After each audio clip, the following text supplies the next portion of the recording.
It's a pleasure to have you here joining us on the newsroom. I am Folashade Ogurinde. The Economic and Financial Crimes Commission, EFCC, has arraigned Hamad Idris, a former Accountant General of the Federation, and 3 others on charges of stealing and criminal breach of trust to the tune of 109.4 billion naira. Idris is expected to be arraigned alongside Godfrey Olusegun Akindele and Mohammed Kudu Usman, while a firm, Gezawa Commodity Market and Exchange Limited, is also listed in the charge.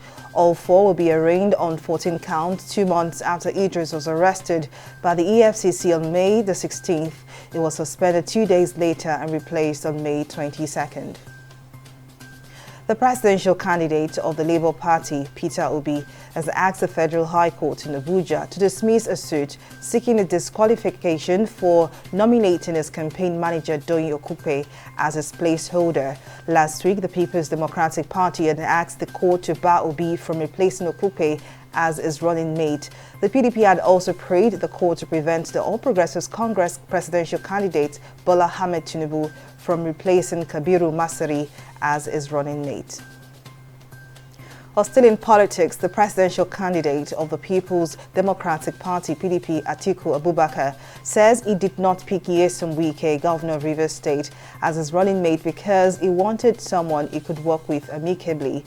The PDP candidate had picked Ifeanyi Okowa, governor of Delta, as his running mate for the 2023 presidential election, despite the party's National Working Committee, NWC, endorsing Wike for the role.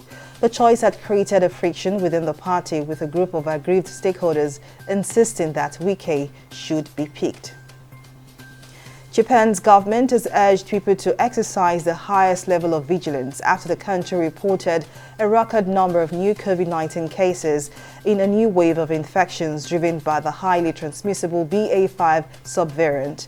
More than 186,000 cases were recorded nationwide on Thursday, while Tokyo easily beat its existing daily record with 31,878 cases. The capital, along with Osaka and Fukuoka, were among 30 of the country's 47 prefectures to report record highs this week. In business, South Africa's central bank raised its benchmark interest rate by 0.75 of a percentage point to 5.5% on Thursday, the steepest hike in a decade. The move, announced a day after South Africa reported a 13-year high in inflation, was the 4th rate hike in a row, as the South African Reserve Bank voiced concerns over high inflation and weak economic growth. According to the South African Apex Bank, the increase will take effect from Friday. Security forces in Sri Lanka have raided the main anti-government protest camp in the capital early on Friday, arresting protesters and dismantling tents. Hundreds of troops and police commandos moved on the protesters outside the presidential offices in Colombo hours before they were due to leave the area. Police described the incident as a special operation to take back control of the presidential secretariat. And in sports, Sadio Mane has been crowned African Player of the Year in Rabat on Thursday for the 2nd time.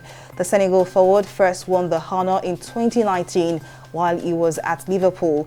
The 30-year-old left the Premier League club last month after signing a 3-year deal with Bayern Munich. That's it on the newsroom. Do join us at the top of the hour for more updates. I'm Folashade Ogurinde. Bye for now.